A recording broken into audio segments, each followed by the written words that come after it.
செங்கல்பட்டு மாவட்டம் மதுராந்தகம் அருகே கேட்பாரற்றில் நின்றிருந்த காரில் இருந்து கிறிஸ்தவ போதகர் சடலமாக மீட்கப்பட்ட சம்பவம் அதிர்ச்சியை ஏற்படுத்தியுள்ளது.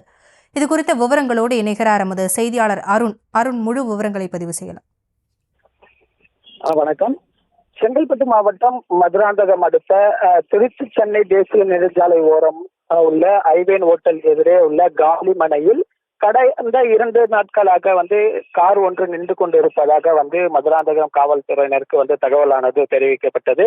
இந்த தகவலின் அடிப்படையில் சம்பந்தப்பட்ட இடத்திற்கு சென்ற மதுராந்தகம் போலீசார் காரில் பரிசோதனை மேற்கொண்டனர். அப்பொழுது காரில் இறந்த நிலையில் ஒரு ஆண் சடலமானது இருப்பதாக தகவலானது தெரிவிக்கப்பட்டது.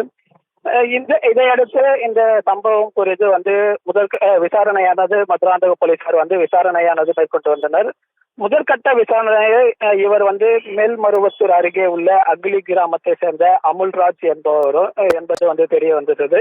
இவர் அமெரிக்கா மற்றும் ஆந்திராவில் ஆயராக கிறிஸ்துவ ஆலயத்தில் ஆயராக பணியாற்றியதும் தெரிய வந்துள்ளது. கார் முழுவதும் 4 கதவுகளும் அடைக்கப்பட்ட நிலையில் சென்னை திருச்சி தேசிய நெடுஞ்சாலை ஓரத்தில் கேட்பாரற்று கிடந்த காரில் இது போன்ற சம்பவம் நடந்திருக்கிறது. இப்பகுதியில் பெரும் சோகத்தை ஏற்படுத்தி இருக்கிறது. குறிப்பாக சென்னை திருச்சி தேசிய நெடுஞ்சாலையில் 24 மணி நேரமும் போக்குவரத்து செல்லக்கூடிய இடத்தில் இது போன்ற சம்பவம் அப்பகுதியில் பெரும் சோகத்தையே ஏற்படுத்தி இருக்கிறது. விவரங்களுக்கு நன்றி அருண்குமார்.